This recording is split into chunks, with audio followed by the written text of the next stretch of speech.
Fala, galerinha, investidor tem milionário, tudo bem com vocês? Galerinha, é o seguinte, no dia 28 de abril de 2025, venceu mais um título nosso aí do Banco Master. Como vocês estão vendo na tela, o bruto foi de 38 mil, pagamos 3.400 de imposto, que já foi retido na fonte, e sobrou para a gente 34.585,61, e aplicamos num tal de fundo Trend DI FIC RF Simples. E vou mostrar com detalhes a respeito deste fundo, e no final desse vídeo eu vou dizer se eu fiz ou não um bom negócio. Vocês lembram que eu já tive problemas com fundo de investimento, a gente aplicou uma grana no fundo Alaska Black e tomamos no fundo, né? Então esse trend aqui foi uma indicação de estudo de um antigo assessor da XP, que era um cara gente boa, e eu fui, quando recebi a grana, para não tirar o dinheiro da Rico, até porque eu preciso ter um montante bom lá para poder ter isenção em taxa de exercício, corretagem, isenção da mensalidade do Profit, eu preferi manter esses 34 mil lá na Rico para a gente não perder essa nossa isenção, né? E aí o que eu fiz? Apliquei sem muito pensar nesse aqui, Trend DI FIC Renda Fixa Simples RL. Eu vou mostrar para vocês o que esse fundo oferece. É um fundo que basicamente, galerinha, replica o CDI. Ele ganha um pouquinho mais do CDI, ó, 14,41, CDI 11,23. E não tem taxa de administração, não tem taxa máxima de administração e não tem taxa de performance. Patrimônio líquido 3.332.187.334,55. Então, aparentemente, galerinha, é um fundo interessante, é um fundo de renda fixa, Morningstar 5 estrelas, entendeu? Então, ó, se você olhar aqui no retorno mensal, ele quase que sempre bate o CDI. Só em dezembro de 2024 que ele não bateu. Em 2025, ó, ou ele ficou igual ou ele bateu, entendeu? Alguma coisinha. Então, assim, quando eu vi isso aqui rapidamente, falei, vale a pena colocar aqui.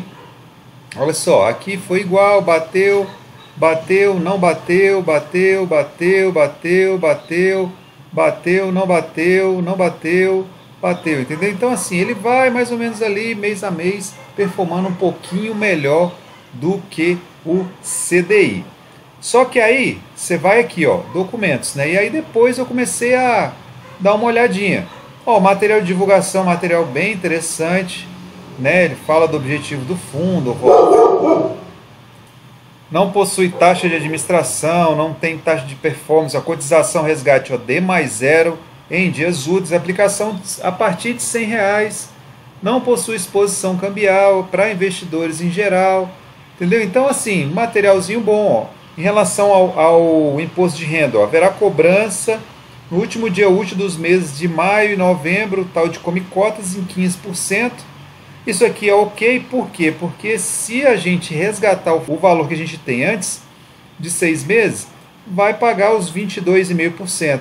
E aí eu acho que é o seguinte, se já foi descontado 15%, eles fazem uma compensação para você, no final das contas, pagar até 22,5%. Então aqui não tem nenhum problema, né? Cotização D+0, liquidação D+0, não cobra taxa. Então assim, cobra IOF, lógico. Se você resgatar antes dos 30 dias, cobra IOF, ok. Mas até aqui, galerinha, tudo certo. Aí você vai no regulamento, galerinha. Você vai no regulamento. E aqui é onde eu encontrei algumas questões que eu fiquei assim, não achei informação mais clara a respeito do motivo deles mudarem o nome do fundo para esse aqui, ó, responsabilidade limitada. O que seria essa responsabilidade limitada? Eu li tudo aqui, não encontrei nada que me deixasse mais claro a questão da responsabilidade limitada, porque que eles mudaram isso daqui. Aí se você vai aqui no material comercial, olha só, aplicação até 14,30, resgate até 14,30, D+0, ok, tudo certo. Aí você vai aqui, ó, exposição em ordem de relevância dos fatores de risco inerentes à composição da carteira. Então eles falam aqui, ó, principalmente aqui, ó, risco de crédito, os títulos públicos ou privados de dívida que compõem a carteira do fundo e dos fundos investidos estão sujeitos à capacidade do emissor, ok? O fundo poderá estar sujeito a períodos de dificuldade de execução de ordens de compra e de venda, ocasionado por baixas ou inexistentes demandas e negociabilidade dos ativos. Risco de concentração. A carteira do fundo poderá estar exposta à concentração em ativos determinados, poucos emissores, a concentração de investimentos nos quais o fundo aplica seus recursos poderá aumentar a exposição da carteira do fundo aos riscos. Então, assim, praticamente eles investem em títulos de renda fixa atrelada ao CDI. Eu não consegui achar exatamente quais são os títulos que eles colocam no portfólio do fundo, se é de fato só Tesouro Direto, se também tem de boas ou más instituições financeiras, se tem alguma coisa do Banco Master. Não achei nada específico aqui. Poderia ser mais claro. Em que eles estão investindo, né? Não tem. Aí eu fui lá no site da XP e cliquei aqui, ó, em regulamento. E aqui tem um regulamento mais robusto, certo? Aí dei uma lida, dei uma olhada. Isso já tinha aplicado, hein, galerinha? Dei uma lida, dei uma olhada. Aí encontrei isso aqui, ó, dos fatores de risco. O fundo está sujeito a diversos fatores de risco, os quais descritos neste regulamento, resumidamente no formulário de informações complementares, sendo destacados os 5 principais fatores de risco, no qual, quando a gente assina o termo de adesão, a gente já sabe do que está acontecendo. Beleza. De acordo com a legislação em vigor, os cotistas respondem. Isso aqui eu já não gostei. Isso aqui eu acho que é questão de todos os fundos de investimento.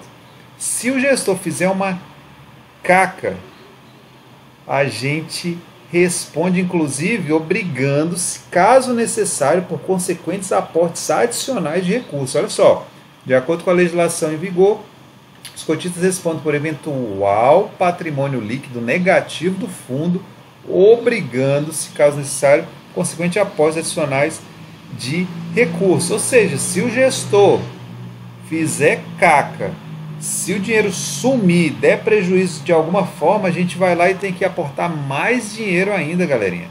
Então, talvez por isso que seja limitado o nome do fundo. Eu não sei, mas esse artigo 9º aqui, que não está lá nos fatores de risco da Rico, ó, eles falam aqui, ó, tal, cadê? Fatores de risco, ó, fatores de risco inerentes. Só risco de mercado, mas ele não deixa claro que a gente vai ter que arcar com grana se der prejuízo. Então isso aqui eu já não curti. Como eu não sou muito fã de fundos, e eu coloquei essa grana lá achando que, vendo, né, o gráfico, que ele rende mais do que um tesouro direto, eu pensei, não, deve ser mais interessante. Só que eu não sei se é mais interessante não, galerinha. E aí fala várias coisas aqui e a gente não vai ler isso daqui. O que depois eu comecei a pensar? Eu vou deixar nesse fundo aqui por 30 dias para não pagar o IOF. Mas depois eu vou resgatar e vou colocar no Tesouro Direto.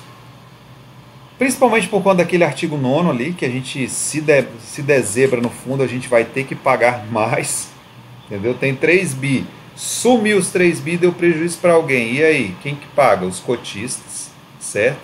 Então isso aqui não me deixou confortável.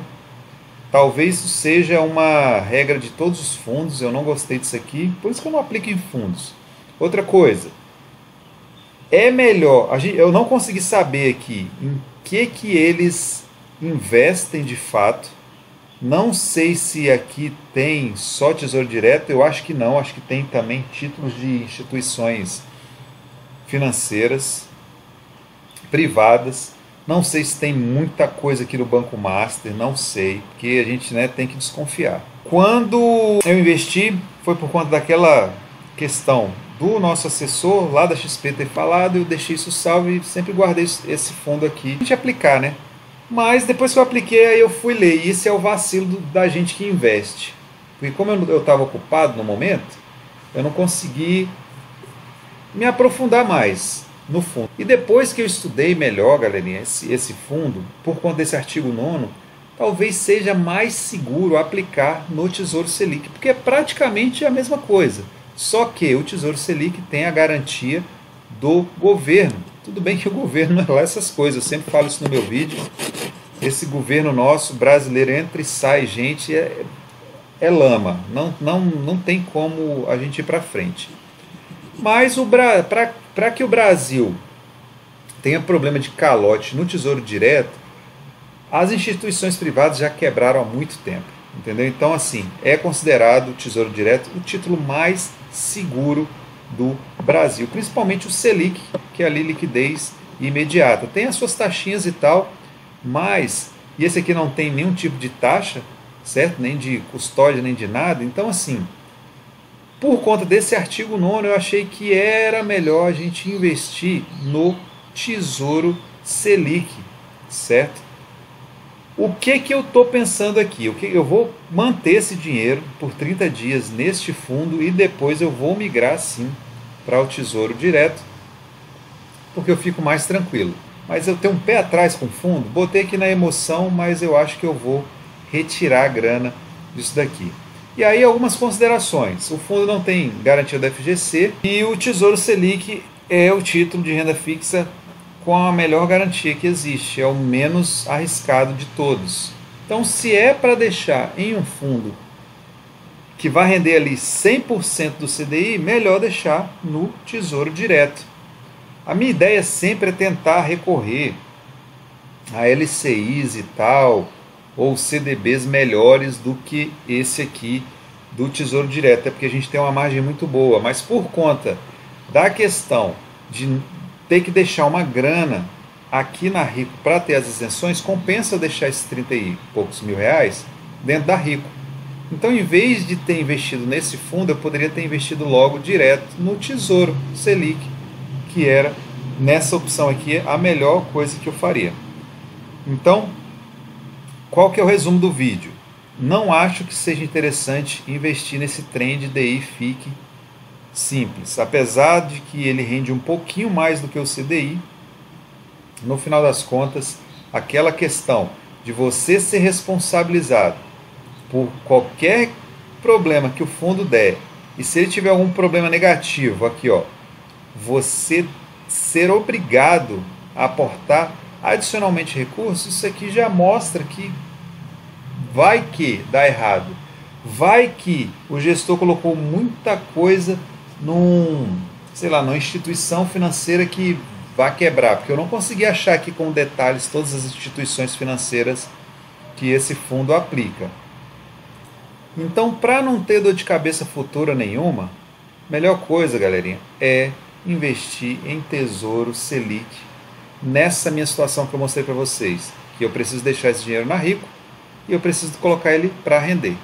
E outra coisa, se você não precisa deixar especificamente nessa corretora, tem lugares melhores. Por exemplo, você colocar aí no CDB do BMG, que rende 107%, caiu de 110 para 107, ok, se você precisa de uma liquidez diária, pode botar lá até 250 mil, que está garantido pelo FGC.